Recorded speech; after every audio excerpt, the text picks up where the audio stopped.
بسم اللہ الرحمن الرحیم۔ السلام علیکم۔ روزانہ واقعات سننے کے لیے اس چینل کو سبسکرائب کریں۔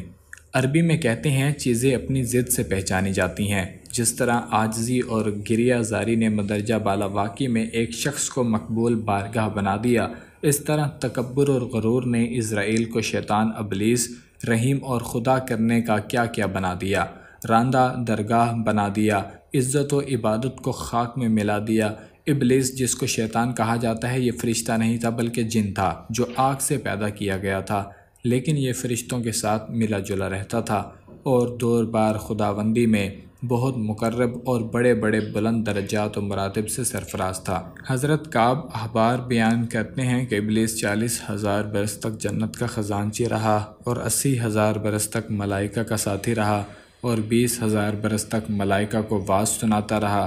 اور تمہیں 1000 برس تک مقربین کا سردار رہا اور 1000 برس تک رہا روحانی کے سرداری کے منصب پر رہا اور 14,000 برس تک عرش کا طواف کرتا رہا اور پہلے آسمان میں اس کا نام عابد اور دوسرے آسمان میں زاہد اور تیسرے آسمان میں عارف اور چوتھے آسمان میں ولی اور پانچویں آسمان میں تھی اور چھٹے آسمان میں خازن اور ساتویں آسمان میں اسرائیل تھا اور لوح محفوظ میں اس کا نام ابلیس لکھا ہوا تھا اور یہ اپنے انجام سے غافل اور خاتمے سے بے خبر تھا۔ لیکن جب اللہ تعالیٰ نے حضرت آدم علیہ السلام کو سجدہ کرنے کا حکم دیا تو ابلیس نے انکار کر دیا اور حضرت آدم علیہ السلام کی تحقیر اور اپنی برائی کا اظہار کر کے تکبر کیا۔ اس کی جرم کی سزا میں خداوند عالم نے ان کو مردود بارگاہ کر کے دونوں جہاں میں ملعون فرما دیا اور اس کو اور اس کی پیروی کرنے والوں کو جہنم میں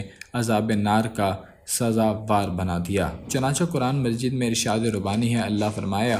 اے ابلیس کس چیز نے تمہیں روکا کہ تو نے سجدہ نہ کیا جبکہ میں نے تجھے حکم دیا تھا؟ وہ بولا میں آدم سے بہتر ہوں کیونکہ تو نے مجھے آگ سے پیدا کیا اور اس کو مٹی سے بنایا ہے۔ اللہ نے فرمایا تو یہاں سے اتر جا، تجھے کوئی حق نہیں پہنچتا کہ تو یہاں رہ کر غرور کرے، نکل جا تو ذلت والوں میں سے ہے۔ ابلیس بولا تو مجھے قیامت کے دن تک کی مہلت دے دے۔ اللہ نے فرمایا تجھے مہلت ہے۔ وہ بولا خداوند قسم اس کی کہ تو نے مجھے گمراہ کیا، میں ضرور تیرے سیدھے راستے پر تیرے بندوں کی طاق میں بیٹھوں گا، پھر ضرور ان کے آگے ان کے پیچھے اور ان کے دائیں ان کے بائیں اور ان کے پاس آؤں گا اور بہکاؤں گا، تو اے اللہ تو اپنے اکثر بندوں کو شکر گزار نہ پائے گا۔ اللہ نے فرمایا اے شیطان تو یہاں سے نکل جا، تم مردود ہے، تو راندہ ہوا ہے، جو میرے بندوں میں سے تیرے کہے پر چلے گا میں ضرور تم سبھی کو جہنم کا بھر دوں گا۔ قرآن مجید کے اس عجیب واقعے میں عبرتوں اور نصیحتوں کی بڑی بڑی